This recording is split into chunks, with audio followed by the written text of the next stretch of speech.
One late-night call. One overlooked woman. And a billion-dollar deal on the line. Most people pass a maid without a glance. You see the cart, the uniform, but never the person. Tonight's story is about one of them. Her name was Marcia Bennett, 58, from Akron, Ohio. Quiet, steady, a woman who carried her struggles like heavy grocery bags. Firm grip, no nonsense. She raised 3 kids mostly alone, juggling jobs, never once complaining about aching feet or late buses. That night, she was on the 21st floor of Caldwell Global Chicago headquarters, cleaning offices where people made more in a week than she did in a month. She'd worked nights for nearly 7 years, always on time, always gone before sunrise.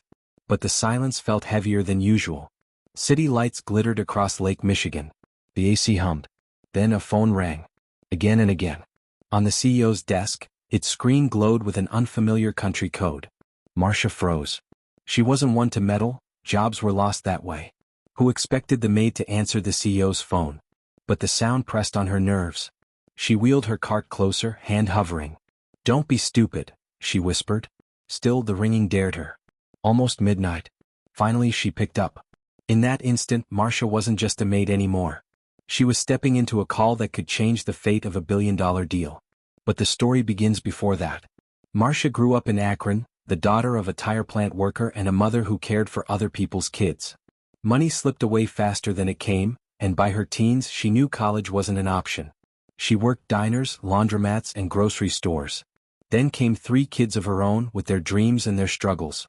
Their father drifted in and out, never steady, never reliable. So Marcia learned early not to wait for help. Cleaning offices meant survival, steady work, steady pay. It wasn't glamorous, but it kept food on the table. Her kids were grown now. They called, but visits were rare. On late bus rides back to her tiny apartment on Grant Avenue, loneliness crept in. But she told herself, better lonely than helpless. At work, she kept her head down. She wasn't one for gossip, but she noticed things. Executives whispering contracts, staff stiffening when Richard Caldwell walked by, the tone that shifted depending on who was in the room. She didn't know everything, but she listened. And listening mattered. And Marcia's test was waiting on that blinking phone. Caldwell Global wasn't just a company, it was a Chicago landmark of power and money. For most, stepping inside was like entering another world.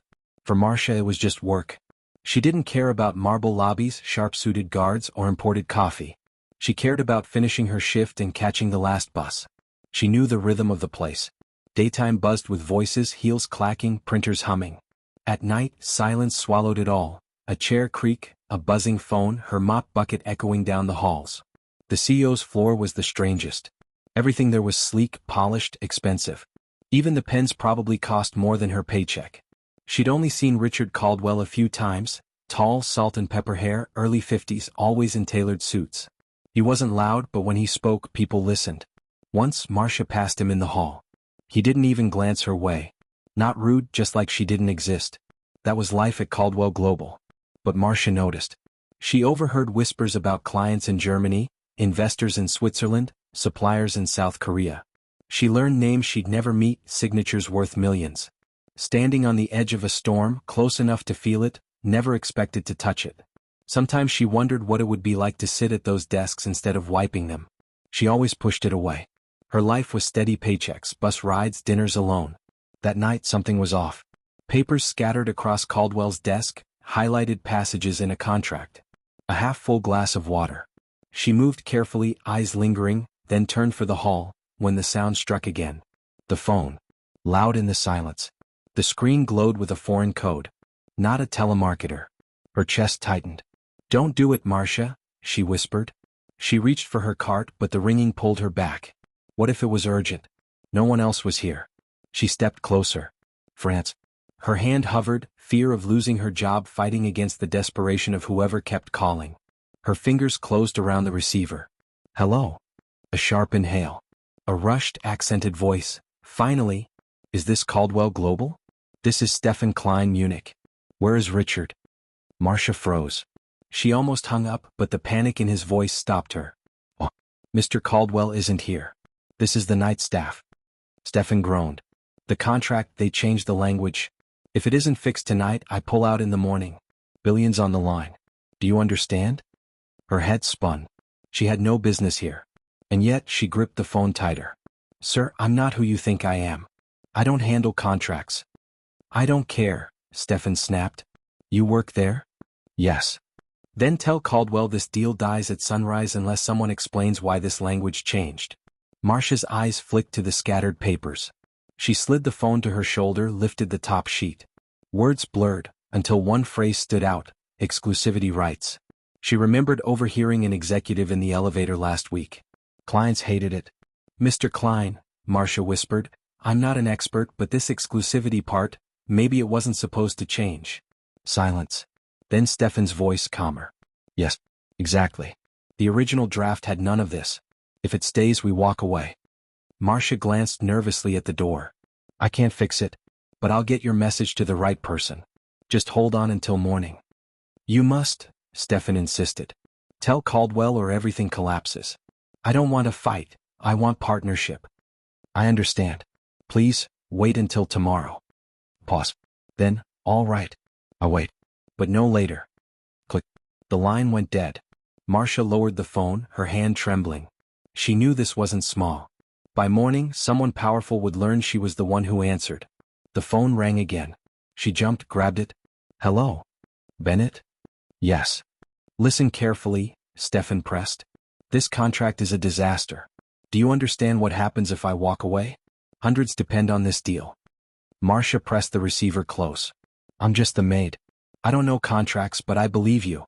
I'll make sure Mr. Caldwell hears this. No. Stefan barked. A message is not enough. Tell me, did they change it on purpose? Are they cheating us? Marcia bit her lip, eyes on the highlighted text. She remembered overhearing executives arguing about forcing the clause through, even if clients resisted. At the time she thought nothing of it. Now it clicked. I don't think they're cheating, she said slowly. But maybe someone got greedy. Thought you wouldn't notice. A growl came through the line.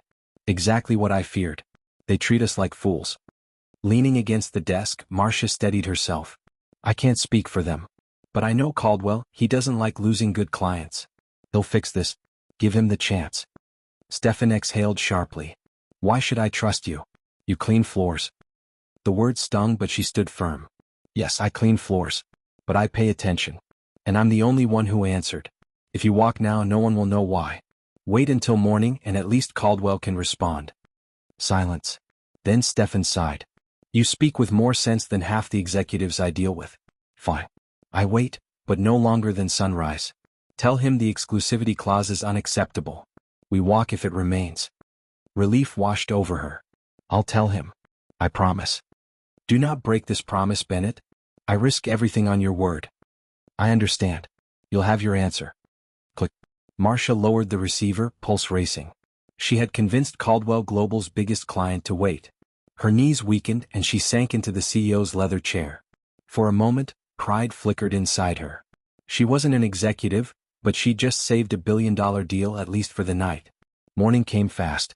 She finished her rounds but lingered by the CEO's office, Stefan's words replaying.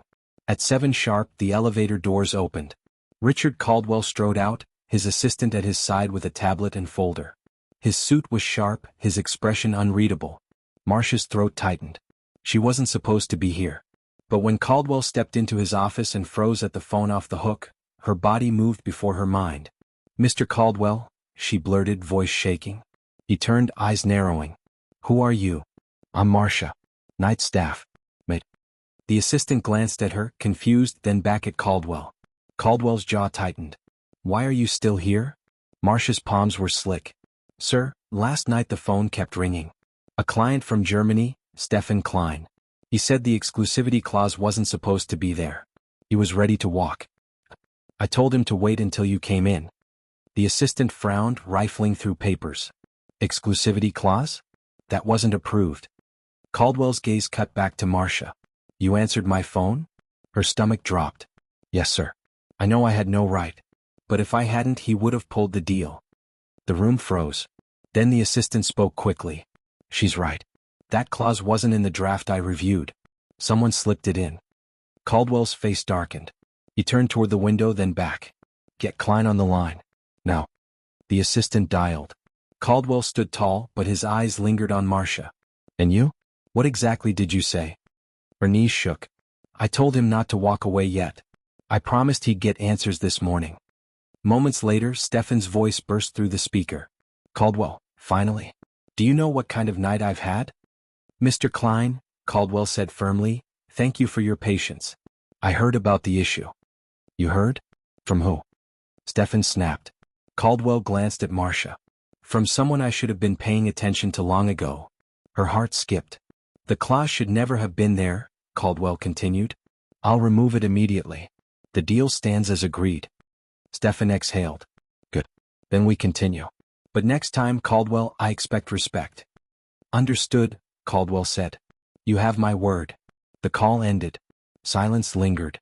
The assistant hurried out to notify legal, leaving Caldwell and Marcia alone. He turned, eyes softer. You saved this company from disaster, Miss Bennett. Do you realize that? She could barely speak. Most wouldn't have had the guts to do what you did. You answered when no one else would. Because of you, we still have our biggest client. Recognition swelled in her chest. For once, she wasn't invisible. You calmed one of the toughest clients we have, Caldwell said. Do you know how rare that is? I didn't want him to feel ignored, she whispered. Caldwell studied her closely. Exactly. And the irony? Someone ignored in this building just reminded me of a lesson I should have known long ago. His assistant returned with updates, but Caldwell waved him off. Not now. Close the door. Once alone, Caldwell leaned against his desk. Tell me, Miss Bennett, how long have you been with us? 7 years, she answered. 7 years, he repeated quietly. And I've never once asked your name. Never once looked beyond the uniform. That ends today, he said firmly. You've reminded me that everyone here matters, not just those with titles. Her eyes stung. She wasn't used to words like that. I want to offer you something, Caldwell said. Not charity, recognition. You've shown instincts most of my executives lack. I want you to sit down with them this week. Share what you noticed. Sometimes the best perspective comes from those no one listens to. Marcia's mouth went dry. Me? Sit with executives? He smiled faintly. Yes, you.